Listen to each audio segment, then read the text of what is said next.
Firstly, good evening and thanks. პირველ რიგში საღამომშვიდობის ძალიან დიდი მადლობა რომ მოგვიწვიეთ გაეროს განვითარების პროგრამა და გაეროს მოსახლეობის ფონდი ჩვენ უკვე 10 წელია ამ კვლევას ვატარებთ შვედეთის მხარდაჭერით და ეს გვაძლევს ჩვენ საშუალებას რომ რაღაც გარკვეული შედარება მოვახდინოთ 2013-19-24 წლების მაგალითს ეცეთ ეს ძალიან რთული რამ არის ეს არ არის ისე რომ პირდაპირ დიახანთ არა ეს გვაჩვენებს ზოგჯერ ძალიან ამახალისებელ ტენდენციებს რიგ შემთხვევაში რეგრესიას. ეს საკმაოდ რთულია ერთის მხრივ რაც ძალიან ამახალისებელია ეს არის რომ არსებობს მეტი მოლოდინი რესპონდენტების მხრიდან რომ ქალები უნდა იყვნენ უფრო აქტიურნი ეკონომიკასა და პოლიტიკურ ცხოვრებაში. ეს არის ორი ძირითადი მამოძრავებელი თანასწორობისა საქართველოში და საერთოდ ნებისმიერ საზოგადოებაში. მეორეს მხრივ რაც გამოჩნდა ასევე მონაცემებიდან არის ის რომ არის ძალიან დიდი განსხვავება თაობებს შორის. ნუ აი ახალგაზრდები უფრო understandably more progressive. უფრო პროგრესულად აზროვნებენ, უფრო ლიბერალური შეხედულებები აქვთ ვიდრე ვთქვათ ასაკოვან ადამიანებს, რომლებიც უფრო ტრადიციულ მიდგომებს იზიარებენ. ნუ კიდევ ერთხელ, ანუ თვითონ ტენდენცია თანასწორობასთან დაკავშირებით არის რამდენადმე განსხვავებული ახალგაზრდებში ამის თქმა მინდა. დაახლოებით 40% რესპონდენტებისა ფიქრობს, რომ გენდერული თანასწორობა არ არსებობს და აქ გასულ კვლევაზე, წინა კვლევაზე ეს იყო 60%. ანუ არსებობს რაღაცა ისეთი ნარატივები, ისეთი დისკურსი, რომ თითქოს გენდერული თანასწორობა უკვე გამქრალია, მიღწეულია, არ არსებობს. რიგ შემთხვევაში სტიგმატიზირებულია თანასწორობის ცნება.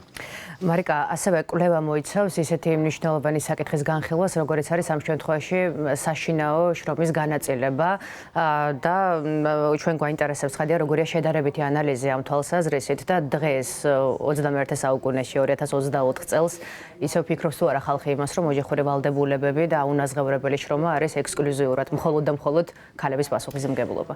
ანა, ეს ძალიან საინტერესო საკითხია ნამდვილად და გენდერულ თანასწორობას რა თქმა უნდა კვლევა ძალიან ფართოდ უყურებს და მათ შორის ეს ერთ-ერთი კომპონენტია, რომელიც ძალიან კარგად აჩვენებს განსხვავებას ერთის მხრივ დამოკიდებულებასა და შემდეგ მეორეს მხრივ ქმედებას შორის.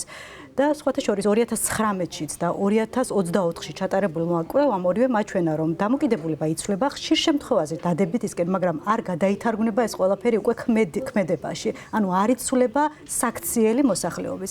ხა ჩვენ ვთქვით ოჯახში როლების განაწილებასთან დაკავშირებით და მაგალითად არის ესეთი, რომ ქალის მთავარი მოვალეობა ოჯახის ზრუნვაა.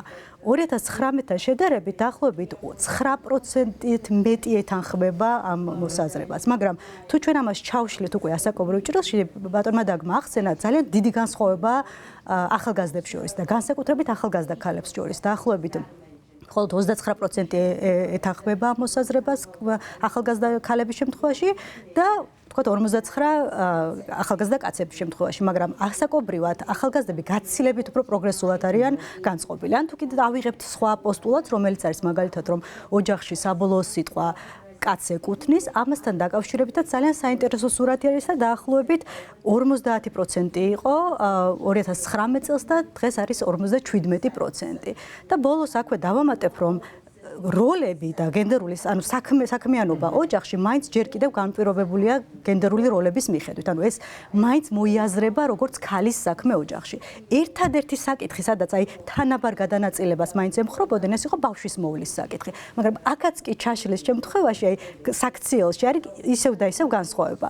ბავშვის მოვლა თანაბრად უნდა იყოს, მაგრამ მხოლოდ მაგალითად დაძინება და ბანაობა. მაგრამ დანარჩენი საქმიანობა როგორც არის თქვათ იგივე საფენის გამოცვლა, საჭმკვება და ასე შემდეგ ეს არის რა თქმა უნდა დედის მომალეობა ჯერ კიდევ ოჯახებში ესეთი აღქმა არის. დიახ.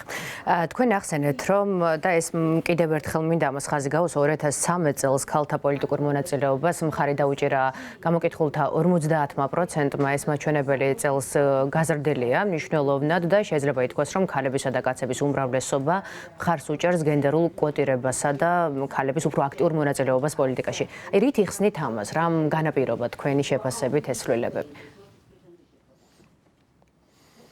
What we want to see, of course, is რა თქმა უნდა, ისი ნახვაც გვინდა ეს არის ნორმალიზაცია ქალების მონაწილეობისა პოლიტიკურ ცხოვრებაში, როგორც აქტიური ამომრჩევლების, ისე ვთქვათ, არჩევით თანამდებობებზე ყოფნა, ეს უნდა იყოს ხელისუფლებაში მათი წარმომადგენლობა, ანუ 20 წელს კვოტების შემოღებამ გარკვეულწილად ხელი შეუწყო ქალი პოლიტიკოსების მოსვლას ხელისუფლებაში.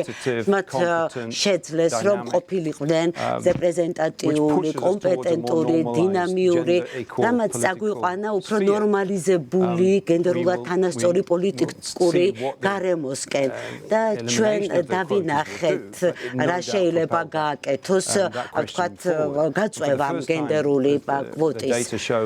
მონაცემები გვაჩვევენ, რომ ქალები და კაცები ორივე მხარს უჭერენ გენდერულ კვოტას პოლიტიკაში. ეს არის უბრალესობის შეხედულება.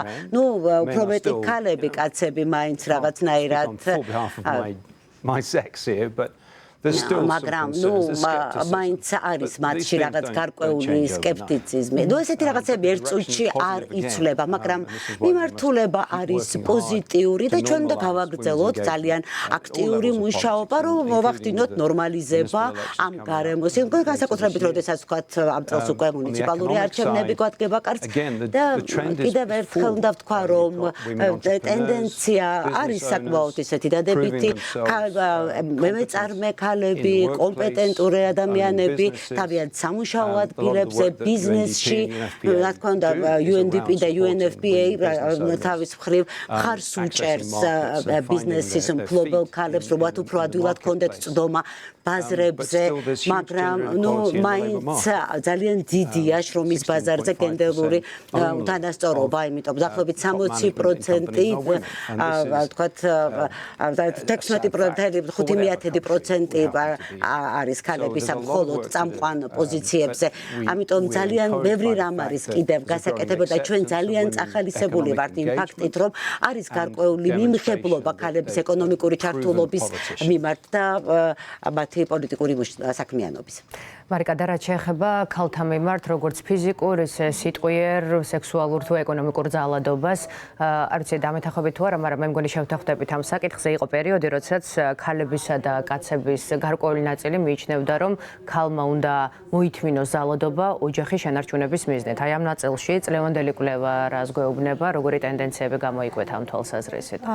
დიახ, ეს არის კიდევ ერთ-ერთი საკითხი, რომელიც ვიკულიეთ, ასე ვთქვათ, და აი ამ დამოკიდებულება ამასთან მიმართებაში, რომ ქალმა უნდა მოითმინოს ძალადობა, ეს აზრი ჯერ კიდევ გავრცელებულია საზოგადოებაში და სამწუხაროდ პროცენტული წილი და კაცებსა და ქალებს შორისაც იზრდება, ვინც ეთანხმება ამ მოსაზრებას და სამწუხაროდ აი კვლევის ანალიზმაც აჩვენა, რომ ზოგადად ძალადობის, ანუ არ მინდა ვთქვა ნორმალიზება, მაგრამ აღქმა არის ცოტა არ არის სწორად გაგებული. აი ესეთი რთული საკითხი, როგორიც არის მაგალითად გაუპატიურების თემაც კი, აი ამ საკითხთან მიმართებაში ხშირ შემთხვევაში ხვდებით ისეთ მოსაზრებას, რომ თუ კი ქალს აუპატიურებენ, ესე იგი მან ეს რაღაცით დაიმსახურა. აი დამოკიდებულება თვითონ ქალის როლის მიმართ და ქალის სოციალური როლის მიმართ არის არასწორად აღქმული ჯერ კიდევ საზოგადოებაში.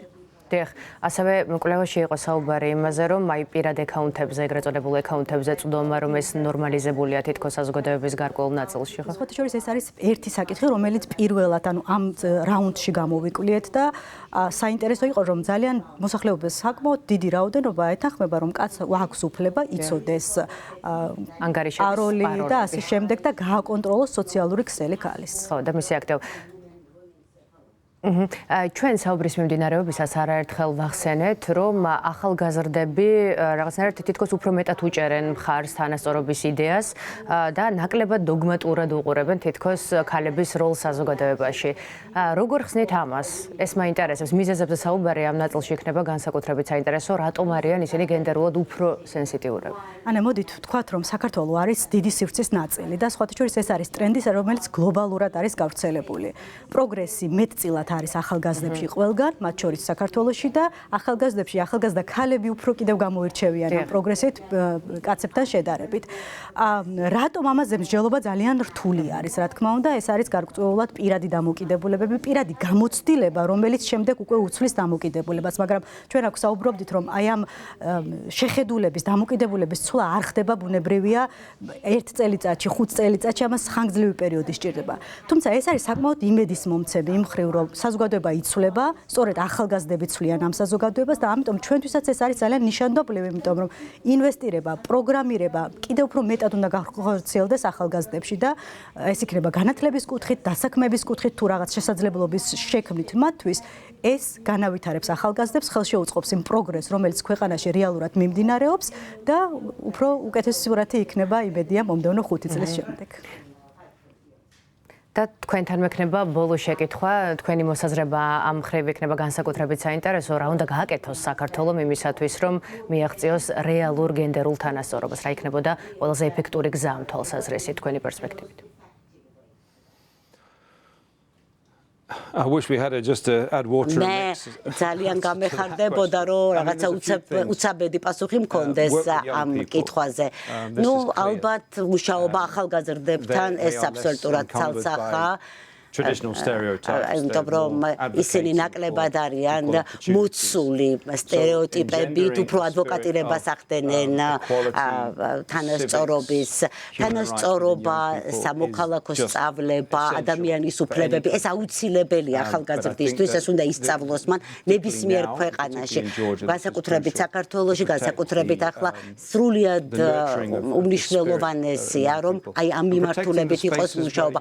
ასევე დაცვა იმ სივრცის, სადაც ახალგაზრდები იკრიბებიან სამოქალაქო სივრცეებს, განსაკუთრებით უმცირესობის წარმომადგენელი ახალგაზრდების, რომლებიც შეიძლება რაღაც მომენტში გარიყულად თვლიდნენ თავს, ან ნაკლებად ჩართულად თვლიდნენ თავს რაღაცა ფორმით დიალოგ, რაღაცა სახის დიალოგში, ანუ სამოქალაქო სივრცე, დაცული სივრცე უნდა შეიქმნას ახალგაზრდებისთვის და ჩვენ აუცილებელია, რომ პოლიტიკურ დიალოგში აისახოს ეს მონაცემები ინვესტიციებში, პროგრამირებაში, იმიტომ რომ როდესაც ხელისუფლების წარმომადგენლები გადაწყვეტილებებს იღებენ, ისინი უნდა იყვნენ ინფორმირებული და აფუძნებდნენ თავიანთ გადაწყვეტილებებს რეალურ მონაცემებზე, რეალურ მტკიცებულებებზე. ეს არის აუცილებელი ნებისმიერი ჯანსაღი საზოგადოებისთვის, პლურალიზმი, მრავალფეროვნებაში ინვესტირება, ეს არის უმნიშვნელობა. ეკოლოგია დინამიკისა არის ძალიან მნიშვნელოვანი, ის განსხვავებულობას ეყრდნობა და ეს ეფუძნება თანასწორ უფლებებს, ჩართულობას და აუცილებელია, რომ აი ამ მიმართულებით იყოს მუშაობა. ჩვენ ვაგრძელებთ ჩვენს ძალიან სერიოზულ მუშაობას, ვიცავთ ახალგაზრდა ადამიანების უფლებებს. ნუ საერთოდ ზოგადად, არა მხოლოდ გენდერულ, მთლიანად თანასწორობას ვცდილობთ, რომ ვიცავდეთ.